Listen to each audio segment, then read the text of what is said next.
RRM still inside পলিটিক্সে আপনাদেরকে স্বাগত জানাচ্ছি। আমি আজিজুর রহমান কিরণ।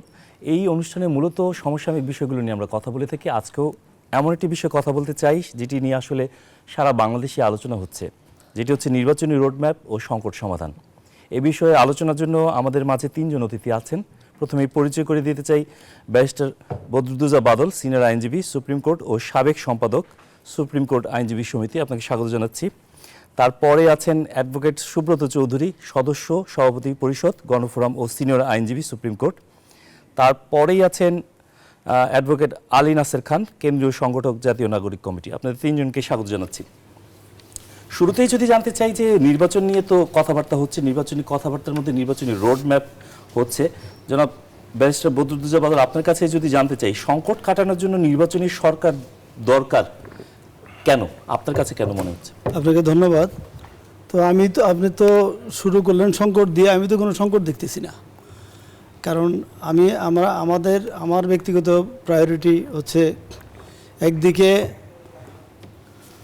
মৃত যারা আত্মহতি দিয়েছে, যাদের মূলত হত্যা করা হয়েছে, এদের ফ্যামিলি বা এদের দিকে দৃষ্টি দেওয়া, পাশাপাশি যারা হতাহত হয়েছে তাদের ট্রিটমেন্ট করা। আর তারপরের স্টেপে যদি আসেন, ওইটা হচ্ছে ফার্স্ট স্টেপ। তারপরের স্টেপে যদি আসেন, সেটা হচ্ছে যে যদি আপনি একদম বাস্তবতায় আসেন, সংকট সমাধান, সংকট আমি শুরুতেই বললাম যে সংকট বলতে কিছু নাই। আমরা সবই জানি সমস্যা কোথায়, সমাধান কোথায়, সবই আমরা জানি। তো সেকেন্ড প্রায়োরিটি হচ্ছে বিচার, যেটা জাতীয় নাগরিক কমিটি বা বৈষম্য বিরোধী আন্দোলন, আমিও ব্যক্তিগত মনে করি বিচারের পক্ষে। এটা হত্যা, রীতিমতো হত্যাযজ্ঞ চালানো হয়েছে, বিচার হইতে হবে, সবই পাশাপাশি চলবে। আর তারপরে আপনি এদিকে সংস্কার এবং নির্বাচন কার্যপদ্ধতি একসাথেই চলতে পারে। এখন নির্বাচনের একসাথেই, সবই একসাথে চলুক, অসুবিধা নেই, এখানে সমস্যার কিছুই নেই। কারণ হচ্ছে যে প্রায়োরিটি সবগুলোতেই, আমার মতে প্রায়োরিটি সবগুলোতেই দেওয়া উচিত এবং প্রায়োরিটি বেসিসেই প্রসিড করা উচিত।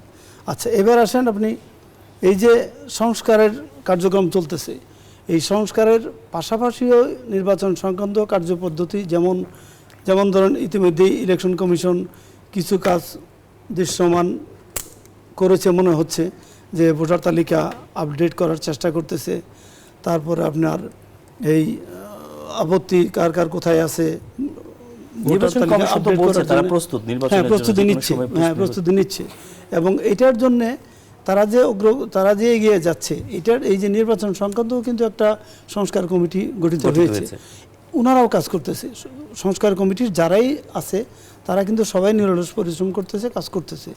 এখন একটা সুষ্ঠু নির্বাচনের জন্য যা যা প্রয়োজন, ওনারা স্টেক হোল্ডার যারা দল যারা, তাদের সাথে আলোচনা করতেছে, ইভেন কি কমিশনের যারা ছিল তাদের সাথে আলোচনা করতেছে এবং আপনার সমস্যা কি ছিল এবং এই সমস্যার উত্তরণের জন্য কি কি করণীয় আছে, সবগুলো কর্মপন্থা আমি আশা করতেছি যে অতি দ্রুতই ইলেকশন কমিশনের সংস্কারের যারা, তারা এটা দিয়ে দিবে তাদের মতামত। সেই মতামতের আলোকে যদি করা যায়, অনেক সময় দেখা যায় যে, যেমন ধরেন এক্সাম্পল দিচ্ছি আপনাকে, এই যে স্থানীয় সরকার বা জাতীয় নির্বাচন দুটো পাশাপাশি, যেমন ধরেন যেটা মনে করেন যদি জাতীয় নির্বাচনের প্রশ্নেও আরপিও সংশোধন প্রয়োজন হয়, যদি সংস্কার কমিটির এরকম প্রস্তাবনা থাকে যে আরপিও সংশোধন দরকার আছে, তারপরে সীমানা নির্ধারণের জন্য যে এগুলো তো সংস্কার কমিটির বইটা মানে শেষেই বের হয়ে যাবে, যেটা 15 তারিখের মধ্যে হয়তো তারা তবে আপনার দলের বিএনপির মহাসচিবই কিন্তু মির্জা ফখরুল ইসলাম আলমগীর আজকেও বলেছেন যে নির্বাচন হলে সব সংকট কেটে যাবে। তার মানে কি তারা তো একটা সংকট দেখতে পাচ্ছেন? আচ্ছা, এখন সংকটটা উনার দৃষ্টিতে সংকট দেখতেছে যে এই যে আপনার দীর্ঘদিন মানুষের ভোটের বাইরে থাকা, গণতান্ত্রিক প্রক্রিয়ার বাইরে থাকা, দীর্ঘদিন মানুষ ভোট দিতে না পারা, মানুষের ভিতরে একটা চাপা উত্তেজনা অবশ্যই আছে, ক্ষোভ অবশ্যই আছে। এবং পাশাপাশি এখন দেখেন, এটা এই অন্তর্বর্তীকালীন সরকার বলবেন নাকি দাবি দেওয়া সরকার বলবেন, প্রত্যেকেই যার মতো দাবি দেওয়া নিয়ে মাঠে নামতেছে। এগুলো কি উনি হয়তো, আমার মনে হচ্ছে যে উনি সংকট মনে করতেছেন। তো এই সংকটগুলা বরাবর তো এই দেশ আপনার রাজনীতিবিদরা পরিচালনা করেছে, সফলভাবে হোক আর ব্যর্থভাবে হোক, ওনারাই পরিচালনা করছে। কাজে রাজনৈতিক দল ক্ষমতায় আসলে তারা জনগণের ম্যান্ডেট নিয়ে ক্ষমতায় আসলে তাদের একটা জবাবদিহিতা থাকবে। আমি আপনার কাছে ফিরবো যেন অ্যাডভোকেট সুব্রত চৌধুরী, আপনার কাছে যদি জানতে চাই যে বিএনপি মহাসচিব মির্জা ফখরুল ইসলাম আলমগীরের কথায় যেটা আমরা বুঝতে পেরেছি যে অর্থনীতি এবং রাজনীতির জন্য তারা একটা নির্বাচিত সরকার চাইছেন, পাশাপাশি আজকে কিন্তু পররাষ্ট্র উপদেষ্টা তৌহিদ হোসেন তিনিও কিন্তু বলেছেন যে যদি নির্বাচনের রোডম্যাপ না আসে তাহলে বিনিয়োগ বাড়বে না, সেখানে তিনি একটা শঙ্কা দেখতে পাচ্ছেন, দ্রুত সময় যাতে নির্বাচন হয় সে ব্যাপারে আপনারা কি দেখছেন? ধন্যবাদ। আসলে মির্জা ফখরুল ইসলাম আলমগীর সাহেব আজকে এবি পার্টির যে কনভেনশন ছিল সেখানে বক্তব্য রাখছেন, আমিও ছিলাম, আর তৈরি সাহেব আলাদাভাবে রেখেছেন। তো দুজনের কথা সত্য একই, তাই না? আসলে গত 17 বছর ধরে আমাদের বাংলাদেশে যে সংকট এবং মহাসংকট তৈরি করে গেল পতিত স্বৈরাচার, সেই সংকট থেকে উত্তরণ হতে গেলে তো রাজনৈতিক শক্তিকে ব্যবহার করতে হবে। ওরা যেমন আওয়ামী লীগের কাঁধে ভর করে শেখ হাসিনা পুরা দেশের সমস্ত প্রতিষ্ঠানগুলো তছনছ করে দিয়েছে, অর্থনীতি ধ্বংস করেছে, বিচার বিভাগও ধ্বংস করে দিয়েছে, সেই জায়গায় বর্তমান যে অন্তর্বর্তীকালীন সরকার তাদের দায়িত্বটা কি? কিছুটা সংস্কার করবে বা সংস্কারের পথে প্রত্যেকটা প্রতিষ্ঠান এগিয়ে নিয়ে যাবে। পুরোটা সংস্কার নয় কেন? পুরা সংস্কার করতে গেলে তো 10 বছর লাগবে ওনার। এটা কি ওনাদের পক্ষে সম্ভব? কেউ কেউ তো মনে করে যে ওই শেখ হাসিনা যে কয় মাস ছিল আর বাকিটা বোধহয় এই সরকার পার করিয়ে দেবে। বা সংস্কারের বৈধতাটা দিবে কি সেটা নিয়েও প্রশ্ন আছে। না না, সেটা তো আছে। আপনি 10টা সংস্কার করে ফেললেন, হ্যাঁ, আপনি শিক্ষা সংস্কার কমিশনটা করলেন, এটা তো খুবই গুরুত্বপূর্ণ ছিল। আমাদের ছাত্র ভাইয়েরা যে এত বড় একটা আন্দোলনের সফলতা এনে দিল দিন শেষে, এত আত্মত্যাগ, তো তাদের মধ্যেও তো এখন শিক্ষার পরিবেশটা আনতে হবে। তাদের 71 সনে মহান মুক্তিযুদ্ধে আমরা অংশগ্রহণ করে আমরা তো যার যার প্রতিষ্ঠানে চলে গেছি, লেখাপড়া শুরু করে দিয়েছি, আমরা তো ক্ষমতার ভাগাভাগি করি নাই। তারপরে আসেন পরবর্তী পর্যায়ে যতগুলো আন্দোলন হয়েছে, 69-এর গণ অভ্যুত্থানও যারা নেতৃত্ব দিয়েছে তারাও কি ক্ষমতার ভাগাভাগি করেছে?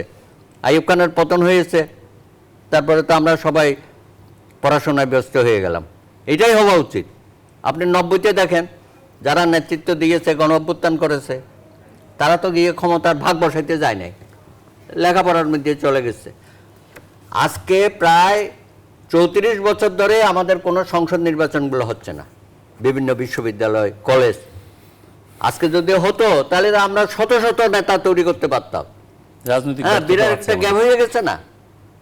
আমি তো এই নুরুক ফাঁকতালে কিভাবে একটা বিপি হয়ে যায় সেই এখন মাঠ চষে বেড়াচ্ছে, তাই না? দাপিয়ে বেড়াচ্ছে। সেরকম হয়তো আরো শত শত আমরা বের করতে পারতাম। এখন আমি প্রথম দাবি করব, আপনি এই যে স্থানীয় সরকারের নির্বাচনের বিষয়টা, এই আলোচনা আমরা ফিরবো। আমরা কিন্তু কথা হচ্ছে আপনাকে রোডম্যাপ দিতেই হবে। আপনার 2025 ডিসেম্বরের মধ্যে নির্বাচন আপনাকে দিতে হবে। তা না হলে যে সংকট তৈরি হবে, শেখ হাসিনা যে সংকট তৈরি করে গেছে, মহাসংকট, সেটাকে আপনি আরো বেশি গভীর সংকটের মধ্যে নিয়ে যাবেন। কারণ আপনি ইতিমধ্যেই দেখতে পাচ্ছেন যে অর্থনীতির ক্ষেত্রে আপনি খুব বেশি সুবিধা করতে পারেন নাই, আইন শৃঙ্খলাতে পারেন নাই, প্রশাসনে পারেন নাই, হযবরল অবস্থা চারিদিকে। আমরা কি হযবরল? আমরা দেখি সুতরাং এই সরকারের কাছে আমরা আবেদন নিবেদন করব, দীর্ঘসূত্রিতা করেন না। ছাত্র আন্দোলনে যারা জড়িত ছিল তাদের একজন আমাদের কাছে সঙ্গে আছেন, অ্যাডভোকেট আলী নাসির খান। আপনি যদি বলেন যে আসলে সুব্রত চৌধুরী যে কথাগুলো বলছিল তার সঙ্গে আপনি একমত? দেখুন, সংস্কার এবং নির্বাচন এটি কিন্তু কন্ট্রাডিক্টরি না, দুটি প্যারালালি চলতে পারে। গত 15 বছরে যেটি হয়েছে, মানুষের ভোটাধিকার কেড়ে নেওয়া হয়েছে। আমরা 2024-এর জানুয়ারি নির্বাচনের পরে দেখেছি, কিন্তু 2024-এর যে আন্দোলন, যে রক্তস্রোতের গণ অভ্যুত্থান, সেখানে নির্বাচনের বাইরেও আকাঙ্ক্ষা ছিল মোটা দাগে যাতে গণতান্ত্রিক মূল্যবোধ এটা আপহোল্ড করা থাকে, এর মধ্য দিয়ে একটা বৈষম্যহীন সমাজ, একটি রাষ্ট্র কায়েম হয়। তো এই যে আকাঙ্ক্ষা, এই আকাঙ্ক্ষার ক্ষেত্রে রাজনৈতিক দলগুলোর ঐক্যমত্য রয়েছে। ভিন্ন ভিন্ন কথা বলা হচ্ছে পদ্ধতির ব্যাপারে, এবং যে রোডম্যাপের কথা বলা হচ্ছে, মোটা দাগে তো সেটি সময়, সেই সময়টি আমরা দেখেছি অন্তর্বর্তীকালীন সরকারের তরফ থেকে বলা হয়েছে 25-এর শেষে বা 26-এর শুরুতে। তো এই ক্ষেত্রে কিন্তু কোনো ধরনের দ্বিমত নেই যে নির্বাচন নির্বাচন প্রয়োজন। নির্ধারিত করা বা ইত্যাদি ইত্যাদি। তো এটিও সত্য, গণ অভ্যুত্থানের মধ্য দিয়ে যে সরকার এসছে এটিও কিন্তু জনগণের সরকার। সেটি জাতীয়তাবাদী দল যেমন বলেছে, জামাত বলেছে বা অন্যান্য সবই বলেছে, শিক্ষার্থীরা বলেছে, গণমানুষও বলেছে। তো অন্যান্য সংকট তো রয়েছেই, যেমন অভ্যুত্থানের পরে আমাদের যে প্রতিষ্ঠানগুলো সাংবিধানিক বা রাষ্ট্রীয় বা সরকারি, আমরা যদি আর সুনির্দিষ্টভাবে বলতে যাই, আইন শৃঙ্খলা পরিস্থিতি, দ্রব্যমূল্য ইত্যাদি চ্যালেঞ্জ সামনে অবহিত রয়েছে। তো একটা তরফ থেকে আলাপ আসছে যদি নির্বাচনের মধ্য দিয়ে একটি সরকার আসে, রাজনৈতিক সরকার, তাদের পক্ষে এই সংকটগুলো সমাধান করা আরো বেশি সহজ হবে, গতিশীল হবে। তো আমরা বলতে চাচ্ছি যে মানুষের যে আকাঙ্ক্ষা 24-এ যে কারণে রক্ত দিয়েছে, যদি প্রতিষ্ঠান সংস্কার না হয়, প্রতিষ্ঠানগুলো যদি স্বাধীন নিরপেক্ষভাবে আইন প্রয়োগ করতে না পারে, তাহলে কিন্তু আবার একটি ফ্যাসিস্ট রেজিম ফেরত আসতে পারে। মোটা দাগে আমরা সেই সংস্কারের কথা বলছি, যেভাবে সংস্কার হলে পরে ভবিষ্যতে একটা একনায়কতন্ত্র জন্ম হবে না। আমরা যে 72 সংবিধানের কথা বারবার বলছি, এই সংবিধানের বাইরে গিয়ে নতুন একটি সংবিধান, এই সংবিধানের পাওয়ারের ব্যালেন্সটা এমন হওয়া উচিত যাতে করে সরকার পরিচালনা যারা করবেন তারা জনগণের উপর চড়াও হতে না পারেন, একটি দলের কাছে ক্ষমতা কক্ষিগত না হয়, কিছু ব্যক্তিবর্গের কাছে ক্ষমতা কক্ষিগত না হয়। বাংলাদেশের মানুষ যাতে তাদের মৌলিক অধিকার, মানবাধিকার সহ একটা গণতান্ত্রিক মূল্যবোধের চর্চার ভিত্তিতে এটা উন্নতির দিকে যেতে পারে। গত 54 বছরের একটা কালেকটিভ ফেলিওর আমরা দেখেছি। সেখানে আওয়ামী লীগ বলুন, বিএনপি বলুন, জামাত বলুন, অপর বাম সংগঠনগুলো বলুন, সব মিলে আমরা দেখেছি পাওয়ার শিফটিং। একটি দল আসছে তো আরেকটি দল যাচ্ছে। নির্বাচনে অনেক ধরনের মেকানিজম দেখেছি। আমরা দেখেছি সংসদে 2/3 মেজরিটি কারো কারো ছিল, কারো সিম্পল মেজরিটি ছিল, অনেক কিছু জোট ছিল। কিন্তু এর মধ্য দিয়ে কিন্তু আমরা যে এই যে আমরা বলি পচা ব্যবস্থা বা এই যে বাতিল বা অবসলিট যে একটা সিস্টেম, যেটা আমাদেরকে আলটিমেটলি মুক্তি দিচ্ছে না, সমাজে বৈষম্য দূর করছে না, এবং নাগরিকদের যে আয়ের বৈষম্য, জীবন মানের যে বৈষম্য, সেগুলো দূর করছে না। অতএব আমরা 3 তারিখে নাহিদ ইসলাম যেটি বলেছেন, গণমানুষের পক্ষ থেকে, ছাত্র জনতার পক্ষ থেকে, যে আমরা ফ্যাসিবাদী ব্যবস্থার বিলোপ চাই এবং নতুন একটি রাজনৈতিক বন্দোবস্ত চাই। আমরা ফিরবো আপনার কাছে। জনাব বদরুদ্দোজা বাদল, আপনি যদি আমাদেরকে বলেন যে সংস্কার প্রক্রিয়ার সক্ষমতা কেমন মনে হচ্ছে এখন পর্যন্ত আপনার কাছে, নির্বাচনে যাওয়ার জন্য যে সক্ষমতা? এখন পর্যন্ত মানে বেসিক্যালি দৃশ্যমান কিছু আমরা দেখতেছি না। তারা কাজ করতেছে, এখন কাজ করলে তো আসলে আউটকাম না দেখা পর্যন্ত মানুষ তো সংস্কারের উপরে আস্থা রাখতে পারবে না। কারণ কোন কোন ক্ষেত্রে তারা প্রস্তাবনা দিচ্ছে, সেই প্রস্তাবনা কতটুকু বাস্তবসম্মত, আবার সেই প্রস্তাবনা জনগণের কাছে কতটুকু গ্রহণযোগ্য, রাজনৈতিক দলগুলোর কাছে কতটুকু গ্রহণযোগ্য, এইগুলো তো যাচাই বাছাইয়ের বিষয়। কারণ হুট করে ওনারা একটা কমিটি 5 জন 6 জনে বা 7 জনে একটা ওই প্রস্তাবনা দিল, আর ওইটা রাতারাতি কার্যকর হয়ে গেল, গেজেট হয়ে গেল। অবশ্যই রাজনৈতিক দলগুলোর সঙ্গে আপনাদের সঙ্গে আলাপ আলোচনা করবেন। হ্যাঁ, এই জন্যই বলতেছি যে আমরা তো এখনো দৃশ্যমান কিছুই দেখতেছি না। তো আমি আশা করব সংস্কার যত দ্রুত সম্ভব প্রস্তাবনাগুলো আসলে জনমত বলেন, রাজনৈতিক দলের সাথে আলোচনা বলেন, বা বিভিন্ন স্টেক হোল্ডার যারা বিশেষ করে এই রাজনৈতিক দলের পাশাপাশি যারা এই আপনার জুলাই অভ্যুত্থানের জড়িত ছিল, মানে বেশি অবদান রেখেছে, বেশি আত্মত্যাগ করেছে, এবং আপনার যে অবস্থা মানে যে যাই বলুক, এটা 15 বছরের আন্দোলন, এটাকে বাঁধ ভেঙে দিয়েছে এই ছাত্র জনতা। এবারের ছাত্র জনতা যারা, তারা এটার বাঁধ ভাঙায় সফলতার দাবিদার। তবে আগের 15 বছরকেও আপনি ফেলে দিতে পারবেন না, কারণ প্রতিটি ক্ষেত্রেই দেখা গেছে যে বিএনপি মতো সংগঠনেরও অনেক নেতাকর্মী লক্ষ লক্ষ মামলার শিকার, জেল হাজতের শিকার, বাড়ি ঘরে থাকতে পারে নাই, এলাকায় থাকতে পারে নাই, যার ফলে ওগুলো, এবং মিটিং মিছিল করতে পারে নাই, গুম খুন হত্যা সবকিছু শিকার, যার ফলে কিউমুলেটিভ এফেক্ট 15 বছরে একটা বড় তালিকাও আপনার ট্রাইব্যুনালে দেওয়া হয়েছে, গুম খুনের একটা তালিকা, এটা একটা বড় অর্জন। জি, এই কিউমুলেটিভ এফেক্টে মানুষ আশার আলো দেখার চিন্তা করতেছে যে হ্যাঁ, এই যে আমাদের ফ্রেন্ড বললেন যে এই আপনার বাস্তবসম্মত সংস্কার এবং মানুষের যে চিন্তা চেতনা, বৈষম্য যাতে না থাকে, অথবা মানুষ আবার যেন ফেসিস না হয়, এই জিনিসগুলা একটু মনে হচ্ছে স্লোলি যাচ্ছে, আর একটু ফাস্ট হওয়া দরকার, কারণ এটার পরেও তো অনেক আলাপ আলোচনা দরকার আছে, অনেক কাজ আপনার আছে। কাছে যদি বলি যে ঐতিহাসিকভাবে একটা অবিশ্বাস কি নাই যে আমরা রাজনৈতিক দলগুলো ক্ষমতায় আসার পর সেই অর্থে কিন্তু সংস্কার করতে পারি না? আপনার কাছে কি মনে না হচ্ছে? না, ঐতিহাসিকভাবে বলা তো ঠিক হবে না। রাজনৈতিক দলগুলোর সফলতা নাই, সফলতা আছে, ব্যর্থতা আছে। 15 বছরের মুক্তিযুদ্ধ থেকে শুরু করে রাজনৈতিক দলগুলোই তো ধাপে ধাপে এগিয়ে নিয়ে গেছে। আমরা হোঁচটটা গেলাম এই গত 15 বছর এক ব্যক্তির শাসন। এটা কি আমাদের জন্য? সুতরাং আমরা যদি বলি যে রাজনৈতিক দলগুলো সংস্কার করে নাই, তা না হলে আমরা এই দূর পর্যন্ত আসলাম কি? তারপর তো আমরা নির্বাচন নিয়ে একটা ঐক্যমতে আসতে পারলাম না। আমরা নির্বাচন নিয়ে তো ঐক্যমত আছে, কেউ তো না করছে না। আমাদের কথা হচ্ছে, আপনি যে সংস্কারের কথা বলছেন, বিএনপি সহ আমরা যারা যুগপৎ আন্দোলনে ছিলাম, আমরা তো 31 দফা দিয়েছি সংস্কারের। আমার বা যে কথাগুলো বলেছে ওগুলো তো 31 দফার মধ্যেই আছে। অসাধারণ, এটা প্রয়োজনে সেটাকে আরো অ্যামেন্ডমেন্ট করা যাবে, তাই না? এগুলো নিয়ে আমরা অস্থির হয়ে যাচ্ছি কেন? আপনি যতটুকু করতে পারবেন সেটুকুন করেন। আপনি যদি বলেন সংবিধানের কবর দিয়ে দেব, সংবিধান পুনর্লিখন করতে হবে, 72-এর সংবিধান মানি না, মুক্তিযুদ্ধ মানি না, এটা হইতে পারে? এইসব কথাবার্তা বলে তো আপনি জাতির মধ্যে বিভেদ, অনৈক্য, যেটা শেখ হাসিনা করে দিয়ে গেছে, বিভাজিত সমাজ। আমরা কি সেই বিভাজিত সমাজের মধ্যে আবার পা দিচ্ছি নাকি? এখন কথা হচ্ছে, আপনি অতিরিক্ত সংস্কার করতে গিয়ে শেষে দেখবেন যে সবকিছু তালগোল পাকিয়ে ফেলবেন আর কি। পরে কিছুই সম্ভব হয় না। 111ও চেষ্টা করেছিল অনেক কিছু করার, শেষ পর্যন্ত দুজনেই পালিয়ে গেছে, আর অনেকেই পালিয়ে গেছে। দয়া করে দেশকে আপনি একটা রোডম্যাপ দিয়ে দেন। ইলেকশন কমিশন তো বলেছে আমি অক্টোবরে রেডি হয়ে যাচ্ছি, হ্যাঁ, নতুন যারা আমাদের ভাইরা রাজনীতি করতে চায় নিবন্ধন দিয়ে দেবে।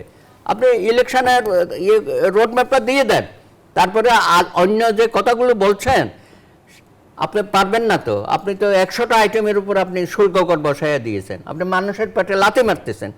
এরপরে তো মানুষ রাস্তায় নেমে যাবে, আপনি বুঝছেন না? আপনি রাজনৈতিক দলগুলোকে কনফিডেন্সে নেন, তাদের সাথে আলোচনা করেন, এজেন্ডা দিয়ে আলোচনা করেন। এমনি ডেকে নেবেন, তারপর বলবেন হাত তুলেন, এটা তো হবে না। একবার আমরা হাত তুলেছি সকলে মিলে, ভারত যে আমাদের বিরুদ্ধে নানা রকম অপপ্রচার চালিয়েছিল, আমরা সবাই মিলে হাত তুলে ঐক্যবদ্ধ দেখালাম না? কিন্তু অন্যান্য আলোচনার মধ্যে তো কোনো এজেন্ডা ছিল না। এমনি ডাকতেন, আমরা বলতাম, আপনি কিছু বলতেন না। এখন সুস্পষ্টভাবে এজেন্ডা দেন, প্রত্যেকটা বিষয়ে আমরা কথা বলতে চাই, আপনাকে সহযোগিতা করতে চাই। আপনি আরো উপদেষ্টা বাড়ান, যারা উপদেষ্টা ঠিক মতো পাচ্ছে না তাদেরকে বাদ দিয়ে দেন, মন্ত্রণালয়ে ভাগ করে দেন। এত বড় একটা আপনি দায়িত্ব নিয়েছেন, পুরো বিশ্ব আপনার দিকে তাকিয়ে আছে। এই যে ব্যবসা বাণিজ্য মন্দা শুরু হবে, আপনি যত দেরি করবেন, রাজনৈতিক নির্বাচিত সরকার ছাড়া আপনি বৈদেশিক সাহায্য সহযোগিতা ওইভাবে পাবেন না। ওরা সবাই অবজার্ভ করতেছে এখানে কি হচ্ছে না হচ্ছে। সুতরাং মুক্তভাবে আমরা কথা বলতেছি, এই পরিবেশটা বজায় রাখেন। আমার ভাইয়েরও আসুক রাজনৈতিক মাঠে, সেখানে আমরা এই বিষয়ে আমরা কথা বলছি। আলী হাসান নাসের খান, আপনি কি একমত যে আসলে আমরা গত 3 মাস 4 মাস 5 মাস হতে চললো এই সরকারের, 4 মাস আগে যে 5 মাস আগে যে অবস্থায় ছিলাম, এখন কি সেই অবস্থায় আছি? ভাবমূর্তি আমরা কিছুটা উন্নতি দেখতে পেয়েছি, সরকারের আন্তরিকতা দেখতে পেয়েছি, রাজনৈতিক দলগুলো সহযোগিতা করছে, এটা সত্য কথা, সব রাজনৈতিক দল। তো কিছু কিছু ক্ষেত্রে খুব একটু স্লো বড় হয়েছে, যে দপ্তর বন্টন সহ যে ধরনের গতি থাকা দরকার ছিল। আমি ছাত্র জনতার পক্ষ থেকে এটাই বলবো যে বিচার, গণহত্যা হয়েছে। আপনারাও কিন্তু আলটিমেটামও দিয়েছেন যে ভ্যাট ট্যাক্সের প্রতি আমরা ভ্যাট ট্যাক্স যখন পণ্যে ভ্যাট ট্যাক্সের ব্যাপারে আমরা বলেছি এগুলো জনগণের উপর বাড়তি চাপ তৈরি করবে, এগুলো যাতে প্রত্যাহার করা হয়। কারণ গণমানুষ আমরা গত কয়েক মাসে দেখেছি দ্রব্যমূল্যের কারণে তাদের বলতে গেলে পেটেই টান পড়েছে, কারণ তার যে আয় এবং ব্যয় তার মধ্যে সঙ্গতি থাকছে না, এবং সঞ্চয় প্রায় তলানিতে চলে গিয়েছে।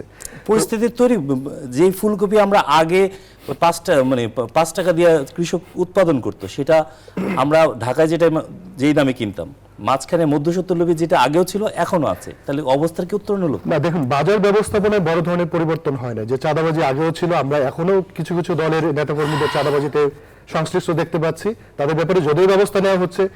এই নতুন বাংলাদেশে সবচেয়ে বড় থ্রেট দাঁড়িয়েছে বিভিন্ন জায়গায় চাঁদাবাজি, সেটি প্রতিষ্ঠানের বাইরে। তো এই ব্যবস্থাগুলো পরিবর্তন দরকার। আমরা গণমানুষের মধ্যে এই ধরনের কথাবার্তা দেখতে পাচ্ছি, কিন্তু এটা সত্য কথা, দ্রব্যমূল্য কিছুটা দেখেছি স্মরণের পর্যায়ে এসছে শীতকালে, কিন্তু তারপরেও যদি এই আপনার মূল্যস্ফীতি একেবারে কমে না আসে, আমরা দেখেছি শ্রীলঙ্কাতেও কিন্তু বড় ধরনের একটা বিপর্যয় হয়েছে, তারপর এখন মূল্যস্ফীতি একেবারেই 1-2% এর মধ্যে। আমরা মনে করি যে বাংলাদেশে এটি সম্ভব, তবে চারপাশ থেকে যে কথা আসছে এবং সরকারের উপর ক্রমশ চাপ বাড়ছে। দেখুন, এই যে নতুন বাংলাদেশ, আমরা মনে করছি নতুন বাংলাদেশে প্রতিদিনের কাজের জবাব প্রতিদিন দিতে হচ্ছে, এটি নতুন বাংলাদেশ। অন্তর্বর্তীকালীন সরকার কাজ করবে, রাজনৈতিক দল, ছাত্র জনতা, তাদের কোনো অবজারভেশন থাকবে না। যেমন ধরুন পণ্যে তার যে ভ্যাটের কথা বলেছে, আমরা কিন্তু প্রতিবাদ জানিয়েছি, ছাত্র জনতার পক্ষ থেকে প্রতিবাদ জানানো হয়েছে, নাগরিক কমিটির পক্ষ থেকে, অপরাপর রাজনৈতিক দলগুলো বলছে। কিন্তু এখন কিছু কিছু ব্যাপারে আমরা মনে করছি অন্তর্বর্তী সরকারকে সুনির্দিষ্টভাবে কিছু পদক্ষেপ নেওয়া উচিত। যেমন ল অ্যান্ড অর্ডার সিচুয়েশন, মানুষ হ্যাবিচুয়ালি মানছে আইন, একটা হ্যাবিচুয়াল অবিডেন্স দেখতে পেয়েছি আইন মানার ক্ষেত্রে। কিন্তু ল এনফোর্সিং যে এজেন্সিস, বিশেষ করে যদি পুলিশের কথা বলি বা এলিট ফোর্স গুলো, এখনো ওই রূপে আমরা সংস্কার দেখতে পাইনি। নির্বাচনের যে কথা বলা হচ্ছে, যাদের উপর ভর করে আমরা একটা লেভেল প্লেইং ফিল্ড, তারপরে হচ্ছে নির্বাচনের কেন্দ্রগুলো পাহাড় এবং সুষ্ঠু ভোটের কথা বলবো, সেই পুলিশ তো এখন অ্যাক্টিভলি রোলই পালন করছে না। এবং ধরেন পোলিং এজেন্ট নিয়োগ, তাদের সুরক্ষা, আপনার সেখানে প্রিজাইডিং অফিসাররা থাকবে, রিটার্নিং অফিসাররা থাকবে, নির্বাচনী ব্যবস্থা তো একটা বিরাট ব্যবস্থা। তো এই ক্ষেত্রে সরকার তরফ থেকে আন্তরিক, আমরা দেখতে পেয়েছি মাঠে যাদের শক্তি রয়েছে, বড় রাজনৈতিক দল, তারা যখনই বলছে তখন সরকার কিন্তু রেসপন্স করছে। তারপরে ব্যর্থতার জায়গা অনেকগুলো রয়েছে, শহীদ, পরিবার এবং আহতদের। আমরা একটা বিরতি যাচ্ছি, বিরতির পর আবার ফিরবো। দর্শক, RRM স্টিল ইনসাইড পলিটিক্স একটা বিরতি নিচ্ছি, আশা করি আমাদের সঙ্গেই থাকবেন। RRM স্টিল ইনসাইড পলিটিক্সে আপনাদেরকে আবারও স্বাগত জানাচ্ছি। বিরতির আগে কথা বলছিলাম নির্বাচনী রোডম্যাপ ও সংকট সমাধান নিয়ে।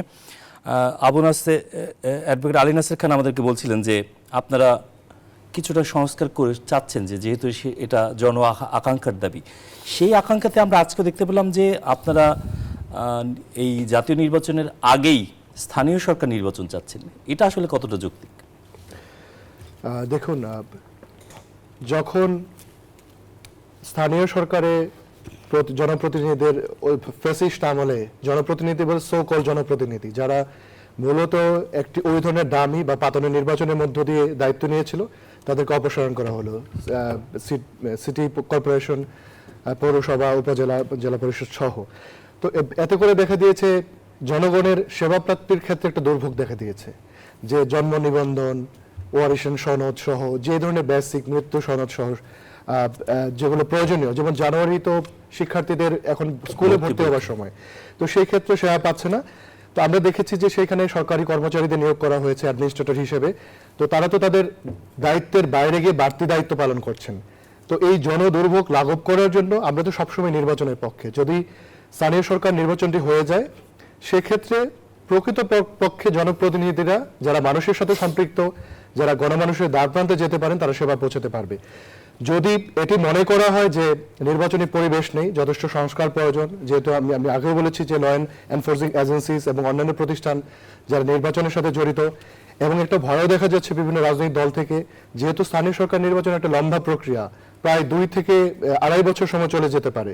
আমরা দেখেছি এটা তো দেশ জুড়ে গ্র্যাজুয়ালি করতে হয়। সেক্ষেত্রে বড় রাজনৈতিক দলের পক্ষ থেকে একটু শঙ্কা দেখা দিয়েছে যে জাতীয় নির্বাচন পিছিয়ে যাবে কিনা। তো এই ক্ষেত্রে আমার মনে হয় যে রাজনৈতিক দলগুলোর সাথে আলোচনা করে, স্টেক হোল্ডারের সাথে আলোচনা করে অন্তর্বর্তীকালীন সরকার একটা যৌক্তিক সিদ্ধান্তে আসবেন। যদি নির্বাচন হয় তাহলে এটি দ্রুত হওয়া উচিত, স্থানীয় সরকার নির্বাচন। যদি মনে করেন এখন পরিবেশটি নেই, তাহলে সেখানে যারা ফ্যাসিবাদী ব্যবস্থার সাথে জড়িত ছিল না, যারা জুলাই অগাস্টে অভ্যুত্থানে ভূমিকা রেখেছে, যারা বাংলাদেশপন্থী এবং যাদের সমাজে গ্রহণযোগ্যতা রয়েছে, এমন ব্যক্তিদের যদি কাউন্সিলর, অ্যাডমিনিস্ট্রেটর বা মেয়রাল পজিশনে যদি তাদেরকে অ্যাডমিনিস্ট্রেটর করা হয়, তাহলে এই যে সংকট, এই চলমান সংকট কিছুটা লাঘব হবে। জনাব অ্যাডভোকেট সুব্রত চৌধুরী, আপনি কি একমত? যে হ্যাঁ, উনি পরে যেটা বলছে খুব ভালো। আমি তো মনে করি এটাই আমার বক্তব্য, যে ওখানে যে জনসেবা থেকে মানুষ বঞ্চিত হচ্ছে, সেটা তো ইমিডিয়েটলি তো সেটা করতে হবে না। তো উনি তো ভালো প্রস্তাব দিয়েছে, আমিও ওইভাবে চিন্তা করছিলাম আর কি। জনাব বদরুদ্দোজা বাদল, আপনার কাছে কি মনে হচ্ছে? আমি যদি এটাতে অ্যাড করি, এটা হওয়ার আরেকটা কারণ আছে। কারণ হচ্ছে যে সিটি কর্পোরেশন বলেন, পৌরসভা বলেন, ইউনিয়ন পরিষদ বলেন, উপজেলা বলেন, কোথাও ইলেকশন হয়নি, দেয়ার ইজ নো ইলেকশন। এবং এটাকে রাজনৈতিক প্ল্যাটফর্মে আনার জন্য প্রতীক দিয়েছে দলীয় প্রতীক দিয়েছে, যার ফলে ওই যে যখনই এই 15 বছরে যে যখনই একটা বিশেষ দলের নমিনেশন পেয়েছে তখনই সে পাশ করে গেছে, নমিনেশন পাইলেই পাস, এবং নমিনেশনের জন্য নমিনেশন বাণিজ্য তো আছেই।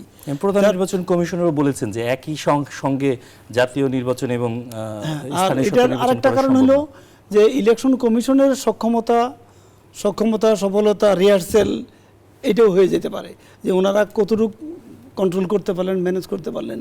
কারণ ইলেকশন যেহেতু এই স্থানীয় সরকারগুলোতে আদৌ গত 15 বছরে হয় নাই, শুধু সিলেকশনই হয়েছে, যার ফলে এটা হওয়া আসলেই দরকার। তা না হলে আপনার এই হুট করে জাতীয় নির্বাচনে গেলে এই লোকগুলোই কিন্তু আপনার ওই Test basis-এ। ভ্যানগার্ড হিসেবে কাজ করবে।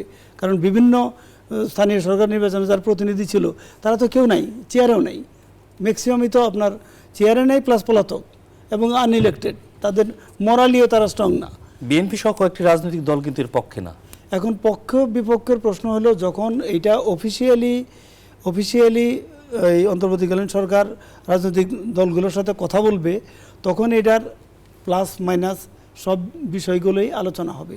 আলোচনা হওয়ার পরে ডেফিনেটলি বিএনপি আপনার মানে জনগণের দাবির যেটা প্রেক্ষাপট, জনগণের দাবির সপক্ষেই বিএনপি থাকবে, এটা নিশ্চিত থাকতে পারেন।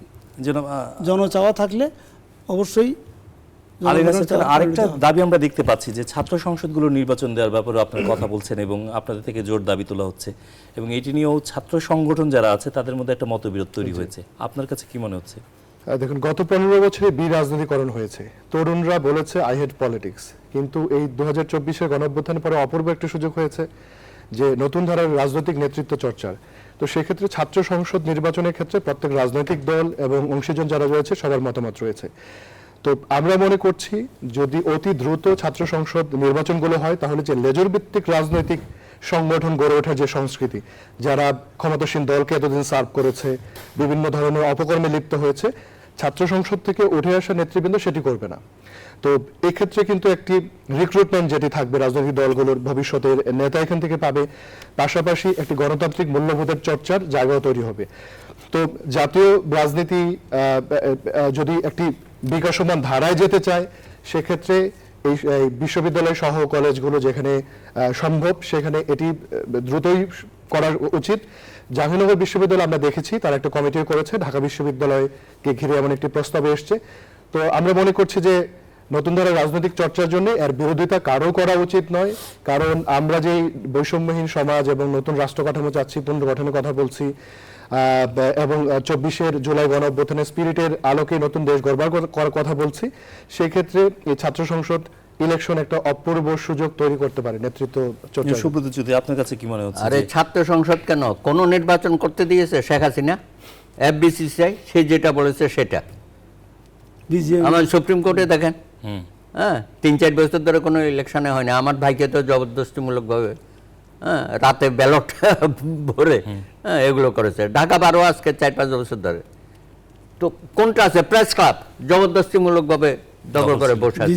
শিক্ষক সমিতিগুলো ওখানে যে শিক্ষক নিয়োগ দেওয়া হয় তো ভোটার নিয়োগ দেয়, ওখানে কোনো মেধা সম্পন্ন শিক্ষকরা তো নিয়োগই পাচ্ছে না, তাদেরকে বন্ড দিতে হয় যে আমি নীল দলে থাকবো, ভোট দিবা কিনা। হ্যাঁ, সুতরাং সব জায়গায় নির্বাচনী ব্যবস্থা ধ্বংস হয়ে গেছে। আমরা প্রত্যেকটা প্রতিষ্ঠানে নির্বাচন চাই এবং সবার আগে ছাত্রদের নির্বাচনটা করতে হবে। এটা আমাদের ভবিষ্যৎ, আগামী দিনে তারাই দেশে রাষ্ট্রনায়ক হবে, সেখান থেকে বেরিয়ে আসবে। সুতরাং এখানে এগুলো নিয়ে দ্বিমত থাকার কোনো অবকাশ নাই। আজকে আমাদের ছাত্ররা 52-তে গৌরবোজ্জ্বল ভূমিকা রেখেছে না? এমনকি 54 যুক্তফ্রন্টের নির্বাচনে তরুণরা ছিল, 62 শিক্ষা আন্দোলনে ছিল, 69-এর মহান গণ অভ্যুত্থানে ছিল, 70-এর মুক্তিযুদ্ধে ছাত্র, কৃষক, শ্রমিক, মেহনতি মানুষের সন্তানরাও ছিল, তাই না? তারপরে তো ধারাবাহিকভাবে সব আন্দোলন, সর্বশেষ আমরা মনে করেছিলাম আমাদের ছাত্র সমাজ বোধহয় হারিয়ে গেল। 15টা বছর যে এরা মাটি আঁকড়ে লড়াইটা করছে, সেখানে ছাত্ররা ওইভাবে আসতে পারে নাই, যে কোনো কারণে হোক, তাদেরকে আমরা সেভাবে উজ্জীবিত করতে পারি নাই। কিন্তু দিন শেষে এই ছাত্ররাই আবার আমাদেরকে পথ দেখিয়ে দিয়েছে। সুতরাং এরা তো আমাদের জাতির গৌরবের বিষয়, গর্বের বিষয়। সুতরাং সেখান থেকে আমরা চাই যে নির্বাচন নিয়ে আমরা যেন এগুলো ঐক্যের মধ্যে থাকি, হ্যাঁ, তারপরে জাতীয় নির্বাচন নিয়ে তো সরকারের সাথে আলাপ আলোচনা হবে। এইটা বিশ্ববিদ্যালয় কর্তৃপক্ষ, কলেজ কর্তৃপক্ষ তারা খুব দ্রুততম সময়ে এই নির্বাচনে একটা হাওয়া দেশের মধ্যে তুলে দিক। বদরুদ্দোজা বাদল, আপনার কাছে কি মনে আমার হয়? কাছে মনে হয় এটার আরেকটা বড় কারণ হচ্ছে, এটা প্রয়োজন আরেকটা বড় কারণ, সেটা হলো নেতৃত্ব গঠন। কারণ যেটা এই দেশ পরিচালনা করবে আলী নাসির খান আগামী প্রজন্ম এরা। কারণ এখন দেখেন অনেক রাজনীতিবিদদের অতীত ইতিহাস ঘেটে দেখেন, তারা ছাত্র নেতৃত্ব থেকে উঠে আসছে। কারণ প্রত্যেক জায়গায় নেতৃত্ব যদি বেড়ে না ওঠে, সংগঠিত না হয়, তাহলে তো আপনার মূল কথা আমরা বুঝতে পেরেছি। মূল রাজনীতিতে চলে আসতে পারবে না। আমরা একটা বিরতি নিচ্ছি আবারও। দর্শক, RRM স্টিল ইনসাইড পলিটিক্স একটা বিরতি নিচ্ছি, আশা করি আমাদের সঙ্গেই থাকবেন। দর্শক, আবারও স্বাগত জানাচ্ছি RRM স্টিল ইনসাইড পলিটিক্সে। বিরতির আগে কথা বলছিলাম নির্বাচনী রোডম্যাপ ও সংকট সমাধান নিয়ে। এবার একটা বিষয় জানতে চাই জনাব ব্যারিস্টার বদরুদ্দোজা বাদল আপনার কাছে, যে আজকে আমরা প্রধান নির্বাচন কমিশনারকে দেখেছি যে তিনি সিলেটে একটা বক্তব্যে বলেছেন যে তারা আসলে প্রস্তুত, এখন যেটা প্রয়োজন সেটা হচ্ছে রাজনৈতিক দলগুলোর ঐক্যমত। এবং আওয়ামী লীগকে উদ্দেশ্য করে তিনি বলেছেন যে রাজনৈতিক দলগুলো যদি তাদের যদি যোগ্যতা থাকে, অর্থাৎ নিবন্ধন যদি থাকে, সেক্ষেত্রে তারা অংশ নিতে পারবে। তার এই বক্তব্যটাকে আপনি কিভাবে মূল্যায়ন করবেন? এটাকে দেখেন, আসলে এক সেন্সে ওনারা ঠিকই বলছে। কারণ হচ্ছে যে রাজনৈতিক দলের সরকারিভাবে বা আদালত কর্তৃক যদি কোনো রাজনৈতিক দলকে নিষিদ্ধ ঘোষণা না করে, এটা ইলেকশন কমিশনের ফাংশন না। ইলেকশন কমিশনের নিবন্ধন বাতিল করার বা নিবন্ধন দেওয়ার অথরিটি বাতিল করবে কখন? যখন সরকার এটাকে বাতিল করবে বা আদালত কর্তৃক বাতিল হবে। কাজে ওনাদের তো এই জুরিডিকশন নাই। সুতরাং ওনারা প্রস্তুত, ওনারা কি প্রস্তুত আমি জানি না। কারণ হচ্ছে যে অনেক কাজ পড়ে আছে, অনেক কাজ।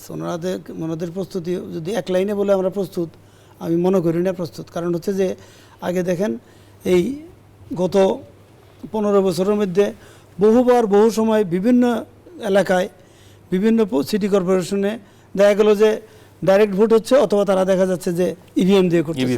ইভিএম, ওইটাকে আমি বলতাম যে electronic victory machine of Awami League, EVM. তো যেখানে যেখানে দরকার ওটা করতো। এটা শুরুতেই বলে দিতে হবে যে there will be no election through EVM. তো এখন দেখেন, ইলেকশন কমিশন একটা সাংবিধানিক প্রতিষ্ঠান, হিসাব মতো কী থাকার কথা? হিসাব মতো থাকার কথা election commission, chief election commission থেকে শুরু করে থানা নির্বাচন কর্মকর্তা পর্যন্ত এদের নিয়ন্ত্রণে সব থাকার কথা, অ্যাপিলেট অথরিটি এদের থাকার কথা। তা না থেকে কি হচ্ছে, ডিসি সাহেব, এসপি সাহেব, বিশেষ করে ডিসি সাহেব, ইউনো সাহেব, ইনারা কিন্তু ইলেকশন পরিচালনা করতেছে। এবং আলটিমেটলি অ্যাপিলেট অথরিটিও দেখা যাচ্ছে যে এক পর্যায়ে এগিয়ে ইলেকশন কমিশন। কিন্তু ইলেকশন কমিশনের কি সেই জনবল আছে? সেই জনবল যারা নির্বাচন পরিচালনা করতো তারা তো এখনো বর্তমান। হ্যাঁ, এবং বর্তমান না, আপনার সাফিসিয়েন্ট না। তো আপনি দেখেন না, ওদের ইলেকশন কমিশনে, জেলা নির্বাচন অফিসে, উপজেলা নির্বাচন অফিসে তাদের যে জনবল থাকার কথা, সেই জনবল তাদের নাই। এবং সেই জনবলের রিকোয়ারমেন্টও দিচ্ছে না, বলতেছে না বলে আমাদের এই জনবল দেন, আমরা পোলিং অফিসার, প্রিজাইডিং অফিসার থেকে শুরু করে সব কাজগুলো আমরাই করব। এবং প্রত্যেক জায়গায় ভোট পাঠানো, ইলেকশন সুষ্ঠুভাবে করানো, এইসব রিকোয়ারমেন্ট তারা তো এখনও দেয়ই নেই। কাজেই যা আছে এটা দিয়ে অ্যাবসার্ড। এই জন্যই সংস্কার প্রয়োজন। এবং সংস্কারের আলোকেই ইলেকশনে, সেটা আপনি স্থানীয় সরকার বলেন বা জাতীয় নির্বাচন বলেন, এটাতে আপনার তাদের পরিপূর্ণতা, আমি মনে করি না যে তারা পরিপূর্ণভাবে ইলেকশন করার মতো সক্ষমতা আছে। সুব্রত চৌধুরী, আপনি যদি বলেন নিবন্ধিত দলগুলো নিয়ে নির্বাচন করতে চায় নির্বাচন কমিশন, না সেটা তো ম্যান্ডেট তাদের, এটা তো এখান থেকে ব্যর্থ ঘটানোর কোনো কারণ নেই। ভাই, আপনারা এই যে বলেছিলেন যে ফেসিবাদের কোনো আইনকে ব্যবহার করে বাংলাদেশ আর চলবে না, আপনি তো সার্চ কমিটি দিয়ে করে দিলেন একটা, এটা কি খুব ভালো কিছু করলেন? তারপরে বললেন সুপ্রিম কোর্টে আপনি রুলস করবেন বিচারপতি নিয়োগে, রুলস অধ্যপতে এখনো আটকে আছে, তার আগে 23 জন বিচারপতি আপনি নিয়োগ দিয়ে দিয়েছেন। তারপরে পুলিশের একই অবস্থা, প্রশাসনেও দেখেন একই অবস্থা। তবে উনি যেটা বলছেন আরও গুরুত্বপূর্ণ বিষয়, যে সমস্ত ডিসিএসপিরা, টিওনো সাহেবরা, ওসি সাহেবরা 2014 করেছে, 2018 করেছে, 2024 করেছে, এরা তো সব আনাচে কানাচে রয়ে গেছে, অনেকেই প্রমোটিভ হইয়া সিনিয়র সচিব পর্যন্ত হয়ে গেছে। আপনি এদেরকে চিহ্নিত করেন। অনেক বিতর্কিত হ্যাঁ, ব্যক্তি এখন দায়িত্ব আপনি আছে। বিচারটাও যেন দ্রুততম সময়ে হয়, স্বৈরাচার এবং তার দোষরদের, শেখ হাসিনা সহ, সেটা দৃশ্যমান করেন। প্রত্যেকদিন আমরা আপডেট পেতে চাই, উনি বলেছেন প্রত্যেক দিনই জবাবদিহি করতে হবে সব জায়গা থেকে।